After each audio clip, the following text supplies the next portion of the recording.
Boleh makan sepuasnya bila sudah tiba waktu berbuka. Menjawab salam wajib hukumnya sesama umat beragama. Assalamualaikum warahmatullahi wabarakatuh.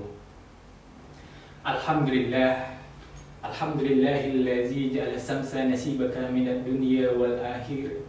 Wa asyhadu an la ilaha illallah wahdahu la syarika lah. Wa asyhadu anna Muhammadan abduhu wa rasuluh. Amma ba'd.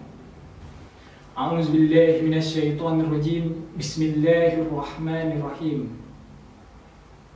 Wal 'ashr innal insana lafi khusr illa allazina amanu wa 'amilus shalihat wa tawasaw bil haqq wa tawasaw bis sabr.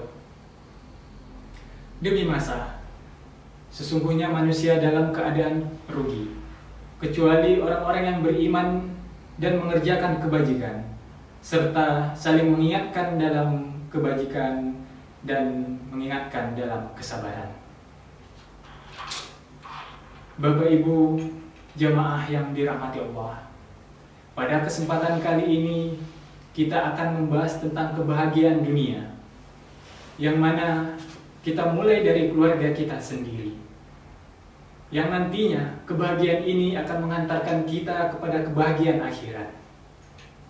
Apa saja indikator yang harus kita miliki agar kita hidup bahagia di dunia dan keluarga kita juga akhirnya bahagia dunia dan mengantarkannya kepada kebahagiaan akhirat. Yang pertama yang harus kita miliki adalah qalbun syakirun, hati yang senantiasa bersyukur. Hati yang senantiasa bersyukur pada puncaknya memiliki sifat qanaah, yakni sifat yang dimiliki oleh seseorang telah menerima apa adanya ketentuan dari Allah Subhanahu wa Ta'ala. Orang yang memiliki sifat qanaah tidak memiliki ambisi berlebihan dalam hidupnya. Ia tidak stres. Inilah nikmat yang Allah berikan kepada orang-orang yang senantiasa memiliki hati yang bersyukur. Coba kita bayangkan, apabila kita diberikan kemudahan oleh Allah, kita bersyukur, Allah akan tambah nikmat itu dengan kemudahan-kemudahan lainnya. Apabila kita senantiasa bersyukur kembali atas nikmat yang Allah berikan, Allah akan lebih tambah lagi kemudahan itu sesuai dengan janji Allah. Namun apabila kita ditimpa kesulitan, maka coba kita bayangkan orang yang lebih sulit dari kita, maka insya Allah kita akan menjadi orang-orang yang bersyukur saat kondisi itu. Setelah itu, kebahagiaan dunia yang akan mengantarkan kita kepada kebahagiaan akhirat adalah memiliki pasangan hidup yang soleh wa solehah. Pasangan hidup yang soleh akan senantiasa membawa rumah tangganya dan suasana rumah tangganya menuju jalan-jalan kesolehan. Seorang suami yang soleh akan berusaha keras untuk mengajak anak istrinya menuju menjadi muslim yang soleh dan solehah.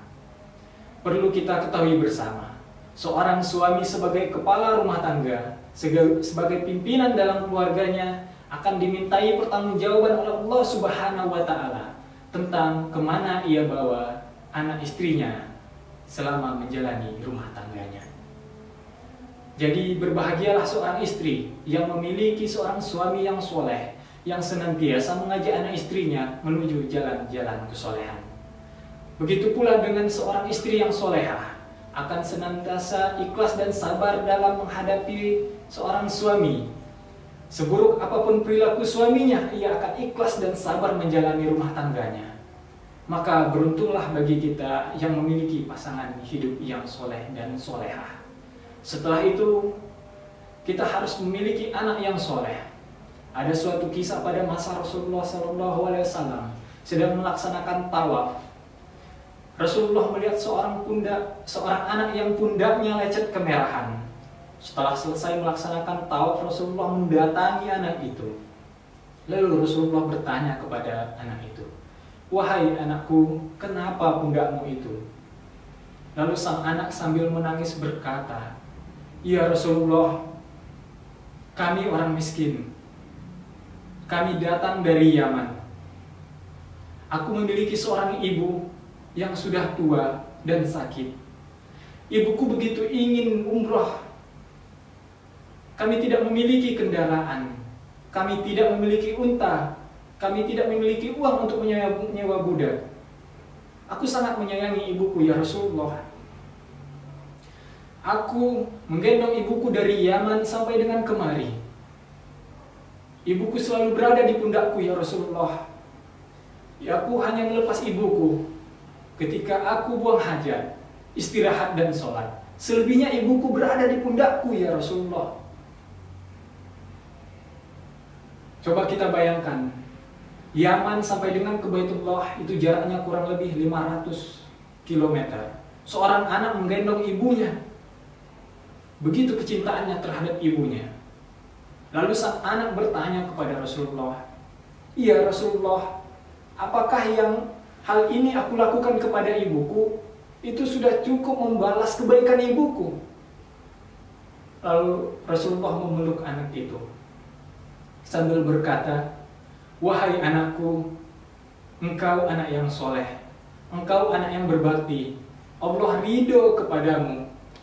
Namun ketahuilah wahai anakku, apa yang telah engkau lakukan tidaklah cukup membalas kebaikan orang tuamu."